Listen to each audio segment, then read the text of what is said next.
Baik, bismillahirrahmanirrahim. Assalamualaikum warahmatullahi wabarakatuh. Jamaah yang dirahmati Allah Subhanahu wa taala, munajat gedor pintu langit dan para santri privat tahajud dari grup 1 sampai grup 10. Insya Allah tentunya dalam lindungan Allah Subhanahu wa taala. Bapak Ibu, sesuai dengan apa yang kita bahas malam tadi di room munajat gedor pintu langit live streaming TikTok, saya sampaikan bahwa mari kita perbanyak bersyukur atas segala yang Allah berikan kepada kita semua. Jangan melihat hajat dalam satu objek saja. Ya, di situ kuncinya ya. Kenapa? Apabila Bapak Ibu melihat hajat dalam satu objek saja atau satu tujuan saja, satu sasaran saja, maka nikmat karunia, ya, rahmat yang Allah berikan kepada kita itu akan terabaikan. Kenapa? Karena kita hanya fokus pada satu. Jadi otak kita tuh hanya satu aja. Sehingga apa yang terjadi? Nikmat yang Allah berikan yang lain itu kita takfikkan. Tidak kita syukuri. Bahkan boleh jadi tidak kita terima.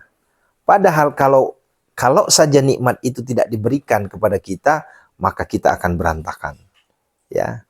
Salah satu contoh. Ya. Ini yang sering saya sebutkan dalam VT-VT sebelumnya.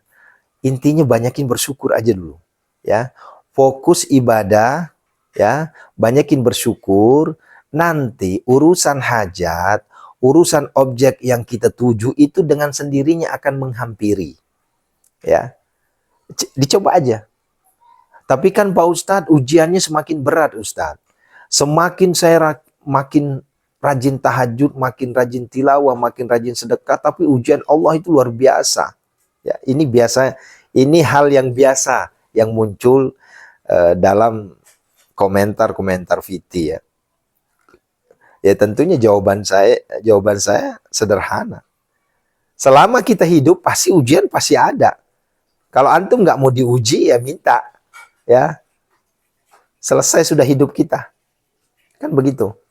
Tapi selama kita masih diuji oleh Allah Subhanahu wa taala, berarti kita masih bertuhan, kita masih punya Tuhan, kita masih layak hidup di dunia ini.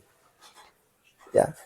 Kalau antum nggak mau diuji, ya artinya nggak usah hidup di dunia, kan begitu kasarnya. Ini bahasa kasarnya seperti itu. Ya. Yang namanya hidup pasti ada ujiannya. Tinggal kita menyikapinya. Nah, oleh karenanya, hayo. Kuncinya istiqomah, bersyukur. Istiqomah mendekati Allah, istiqomah jalani perintah Allah, istiqomah menjadi orang bertakwa kepada Allah, ya. Kemudian banyakin bersyukur, maka dengan sendirinya apa yang kita hajatkan, apa yang kita tuju menghampiri dengan sendirinya. Kalau nggak percaya dicoba aja. Tetapi berbeda judul ketika kita fokusnya di otak kita tuh hanya hajat itu, satu aja hajat di otak kita itu, sehingga pemberian yang Allah yang lain itu kita nggak terima, ya, nggak kita syukuri. Nah, oleh karenanya bagaimana caranya? Hayo, ya. Bukan berarti kita larang untuk berhajat, enggak, silahkan. Ya, hajat silahkan saja. Tapi ingat, hajat harus balance, seimbang. Ya, ketika kita ingin memotong pohon besar di luar sana, enggak bisa kita hanya menggunakan silet, enggak bisa kita menggunakan pisau dapur, tapi minimal kita menggunakan kampak, baru bisa tumbang pohon besar itu. Kan begitu. Nah, ayo semangat lagi saudaraku.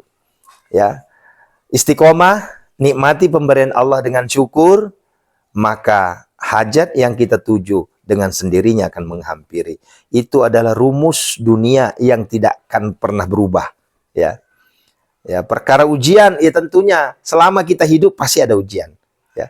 Barakallahu fikum. Assalamualaikum warahmatullahi wabarakatuh.